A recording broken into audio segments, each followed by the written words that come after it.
국세청이 국세정보공개심의위원회의 심의를 거쳐 조세 포탈범을 비롯해 불성실 기부금 수령단체, 해외 금융계좌 신고 의무 위반자 명단 공개 대상자를 확정했는데요. 2016년 조세 포탈범 등에 대한 명단 공개 내용 지금 알아봅니다.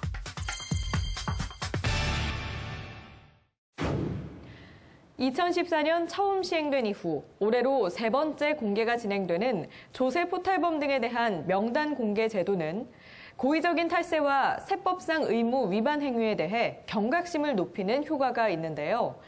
특히 우리 사회의 건전한 납세의식을 정착해 조세 정의를 실현하는 데도 기여하고 있습니다. 먼저 조세 포탈범 명단 공개 대상은 법 시행일인 2012년 7월 이후 조세 포탈죄를 범하고 연간 5억 원 이상의 조세를 포탈한 자로, 공개 항목은 조세 포탈범의 성명, 상호, 나이, 직업, 주소, 포탈세액의 세목, 금액 등입니다. 올해 공개 대상은 2015년 7월 1일부터 2016년 6월 30일까지 조세 포탈죄로 유죄 판결이 확정된 자로, 이번 공개 대상자 33명의 평균 포탈세액은 약 29억 원, 평균 형량은 징역 2년 5개월, 벌금은 78억 원입니다. 업종별로는 고비철 도소매업이 24명으로 전체의 73%를 차지해 가장 많은 것으로 나타났고, 건설업 3명, 기타 도소매업 3명 등이었습니다. 국세청이 공개한 자료에 따르면 포탈 유형별로는 비철 등을 거래하면서 거짓 세금 계산서를 수취하는 방법으로 부가가치세 등을 포탈하는 경우가 가장 많았는데요. 나머지는 차명계좌 사용, 이중계약서 작성 등의 방법으로 소득세 등을 포탈한 것으로 나타났습니다. 이와 함께 거짓 기부금 영수증을 발급한 단체도 공개됐는데요. 불성실 기부금 수령단체 명단 공개는 기부금 단체의 거짓 기부금 영수증 발급 행위를 차단하고 기부금 단체의 투명한 운영과 건전한 기부 문화를 조성하는 데 그 목적이 있는 것으로, 이번에 공개된 단체는 거짓 기부금 영수증을 5건 이상 또는 5천만 원 이상 발급한 단체와 기부금 영수증 발급 명세서를 작성 보관하지 않은 단체로 모두 58개입니다.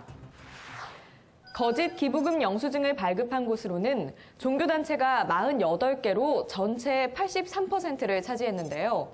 이어서 사회복지단체 7개, 문화단체 1개 순이었습니다. 또한 지난해에 비해 명단 공개 단체 수는 63개에서 58개로 5개 감소한 반면, 거짓 기부금 영수증을 발급해 검찰에 고발된 단체 수는 4개에서 7개로 증가한 것으로 나타났습니다.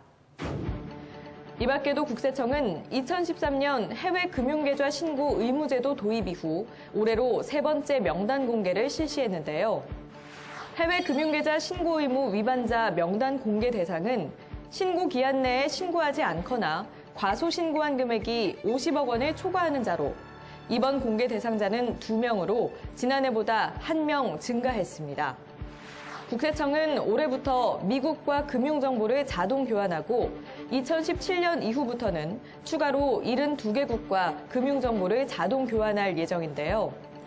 따라서 역외재산을 은닉하기란 사실상 불가능해진 만큼 국세청은 해외 금융계좌와 관련한 국외소득에 대한 성실한 신고를 당부했습니다. 국세청은 앞으로도 지속적으로 명단 공개를 실시해 고의적 탈세와 세법상 의무 위반 행위에 대한 경각심을 높일 계획인데요. 성실하게 세금을 납부하는 납세자가 피해를 입지 않도록 건전한 납세의식이 정착되길 기대하겠습니다.